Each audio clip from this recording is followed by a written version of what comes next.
All right, so these documents were created for AutoCAD, not AutoCAD Web.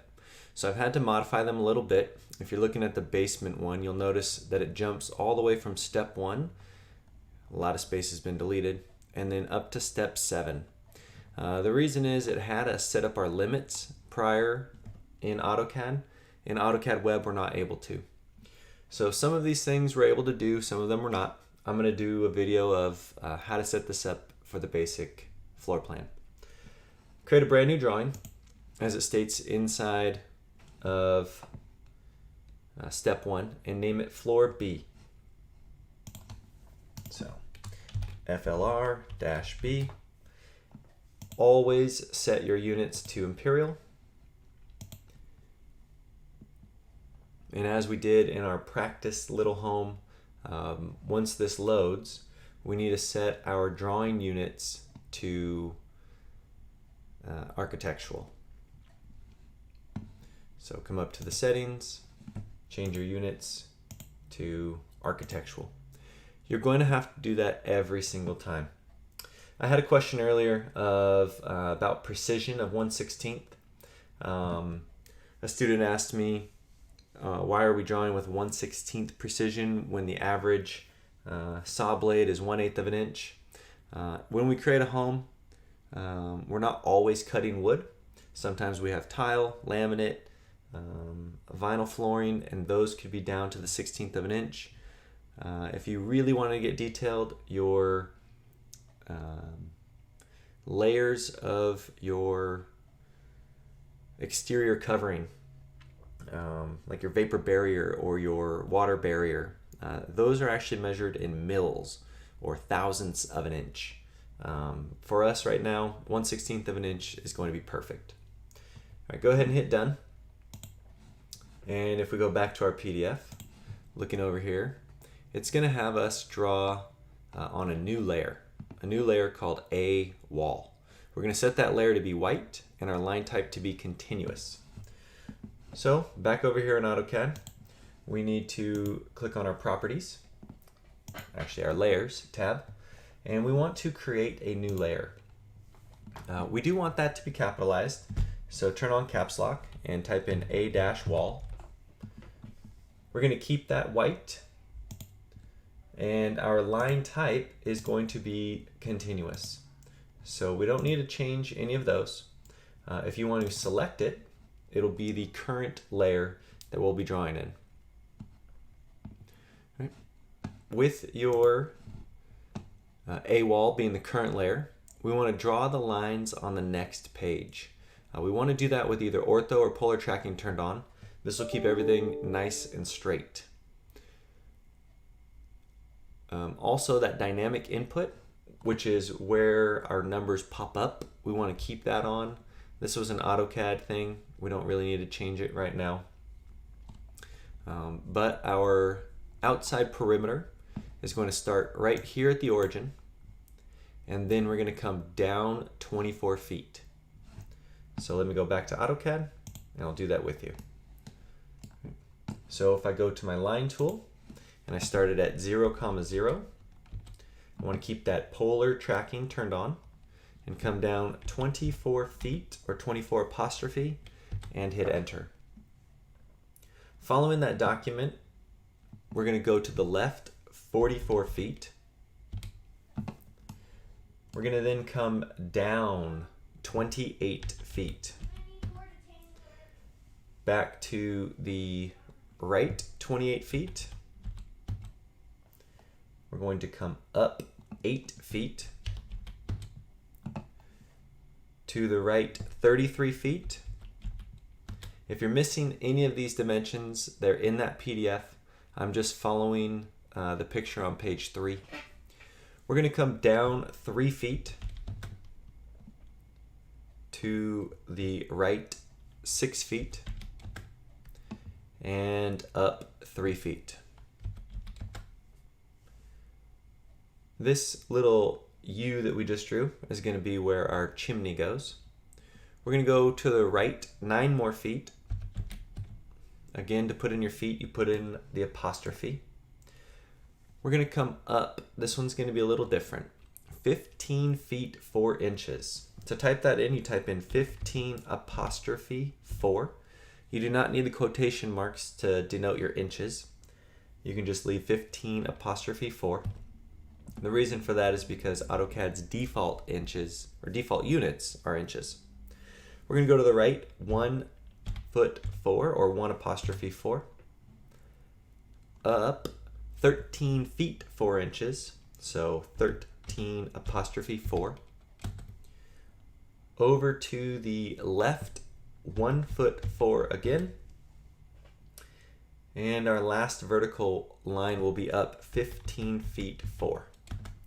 Now, you could hit C enter to close, but I want you to come to the left and type in 32 feet, enter. Your cursor or your line should end right where we started. Go ahead and hit escape and look at your home. This here will be the outside perimeter of our home. It'll be the basic shape that our basement floor and our first floor will have. Our second floor will go up above this little area. When we draw that, it'll be a little bit smaller. Well, that's the outside lines of our home. We need to now think about the wall and its thickness. Our basement is going to be made here with concrete masonry units. Those are also known as like cinder blocks. You can go get those at Home Depot or Lowe's or anywhere, really. They're these things, right? Whenever we build foundation walls that go underneath the ground, we're going to want to use something that is sturdy and something that is not porous. Although concrete is porous, we can put a coating on it that'll keep the moisture from coming out or coming in. All right, well, those are 8 inches in thickness. Usually 8 inches high and 8 inches thick. So we're going to be using the offset tool to create the thickness of our wall by offsetting all of these lines in 8 inches. So go to the modify tool, click on offset, and we're going to want to select each of these walls and bring them in and type in 8, enter. Back in AutoCAD, this is a little bit easier. You've got to select it, type in 8, enter. We used to be able to just start our offset command, set our distance of 8, and then just click on each wall. Here you have to select the wall, type in 8, enter once you move your cursor toward the inside.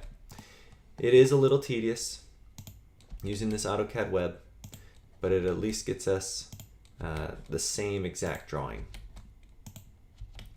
So we're offsetting all of these around in 8 inches a piece. Zooming in helps you with choosing your mouse clicks. Again, you can pause my video at any time. Once you have all of your walls offset in 8 inches, we're going to use the fillet command to clean up those corners. Right? If we fill it with the radius of 0, it will either extend or trim our corners that we need. I'm going to zoom into the main wall, the main 24-inch wall, 24-foot wall that we drew, and show you that fillet command. I'm going to hit F enter, R enter, 0 enter, and then click on this interior line and this interior line. And what it does is it trims up that corner for me. I'm going to hit enter or the space bar to start the fillet command again, and then click on these 2 interior lines. And what that does is it extends those corners. By hitting the enter key or space bar and clicking on each of the interior corners, we can clean up the insides of our lines. Skip this corner here though. We'll do something with this later. So over here for the fireplace,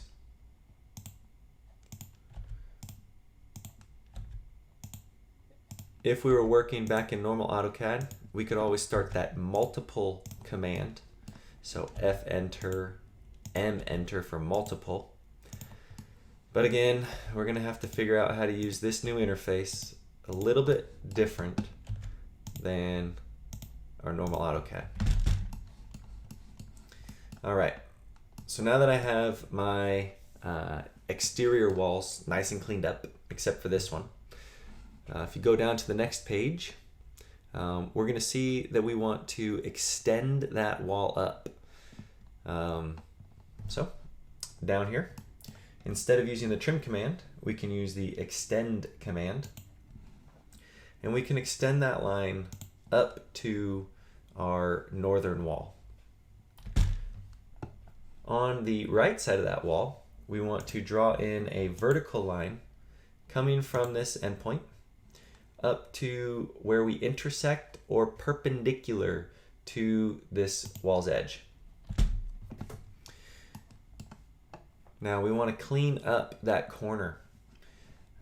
Similar to all of our other corners, after we've extended that wall up, we want to trim out that little space that we have. So this tiny little space that's inside of here. So go to the Modify tab, click on Trim, and then just select that little portion that's inside of those walls. Once you've completed that, we're going to come over to our fireplace and work on this little region right here. With this fireplace here, we're going to want to clean up these corners. The book tells you to do a few different things. I think it's easier if you just delete this line, the one that was off to the right of our fireplace. Grab this vertical line and move its endpoint over to the other interior endpoint of our wall. And then draw in a line closing off these bottom pieces of our little fireplace extension. Then what the book tells you to do over here in these last steps is fillet these corners. I think it's a little bit easier than doing that offset. If we then fillet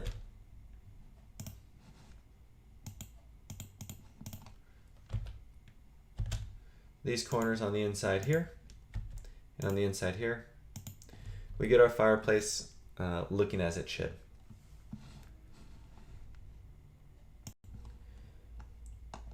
Don't forget, after you draw that fireplace, to save your floor B before you exit.